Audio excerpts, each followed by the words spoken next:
ఇప్పుడు బాగానే ఉన్నాను కదా, టర్మ్ ఇన్సూరెన్స్ నేను ఇప్పుడు తీసుకుంటాను, తర్వాత తీసుకుంటాను, ఏమైంది తర్వాత తీసుకుంటే ఏం కాదు, 100% ఏం కాదు. టర్మ్ ఇన్సూరెన్స్ నువ్వు ఎప్పుడైనా తీసుకోవచ్చు, ఎవడేమంటాడు, ఏం కాదు.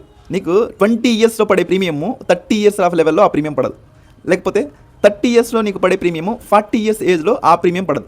దానికి డబల్ ప్రీమియం పే చేస్తావు. ఓకే ఓకే ఓకే నేను పే చేస్తాను, నాకేం పర్లేదు అంటావు. ఎగ్జాక్ట్లీ నువ్వు పే చేస్తావు, నేను కాదనను. కానీ ఏంటి అంటే మెయిన్ థింగ్, అప్పటికే నీకు 40 వచ్చాయి, నీ ఏజ్, నీకు ఒక ప్రీ ఎగ్జిస్టింగ్ డిసీజ్ వచ్చింది. అంటే ఏంటో చెప్తాను నేను.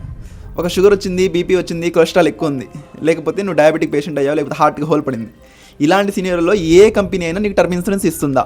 కంపెనీకి తెలుసు నీకు హెల్త్ ఇష్యూ ఉందని, అయినా కూడా వాళ్ళు రిస్క్ చేసి టర్మ్ ఇన్సూరెన్స్ ఎందుకు ఇస్తారు చెప్పు? ఇఫ్ ఇన్ కేస్ నీకేమైనా నువ్వు చనిపోతే ₹1,00,00,000 కంపెనీ పే చేయడానికి రెడీగా ఉంటుందా? ఏ కంపెనీ కూడా ఉండదు. ఇఫ్ ఇన్ కేస్ నువ్వు కంపెనీ పెట్టినా కూడా నువ్వు కూడా అంతే, నువ్వు కూడా ఇవ్వవు. ఇది నువ్వు గుర్తుపెట్టుకోవాలి.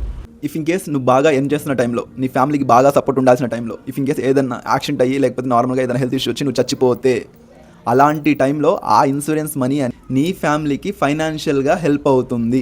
ఇది అందరికీ తెలిసిన కామన్ విషయం. బట్ నేను ఇంకో విషయం చెప్తాను, దాన్ని బట్టి నీకు ఇన్సూరెన్స్ అవసరమా లేదా అనేది నువ్వు డిసైడ్ చేసుకో. నీకు చాలా ఆస్తుంది, నీకు టర్మ్ ఇన్సూరెన్స్ అవసరమా లేదా అనేది నేను చెప్తా, నువ్వు డిసైడ్ అవ్వు. 100% చెప్తాను, ఆస్తున్నా కూడా ఇన్సూరెన్స్ అవసరమే. ఎందుకు అవసరం అంటే, ఇఫ్ ఇన్ కేస్ ఆ ఫ్యామిలీ గనక నువ్వు చనిపోయిన తర్వాత ఆస్తి అమ్ముకొని మాత్రమే సర్వైవ్ అవ్వగలరు అంటే నీకు ఇన్సూరెన్స్ 100% అవసరం.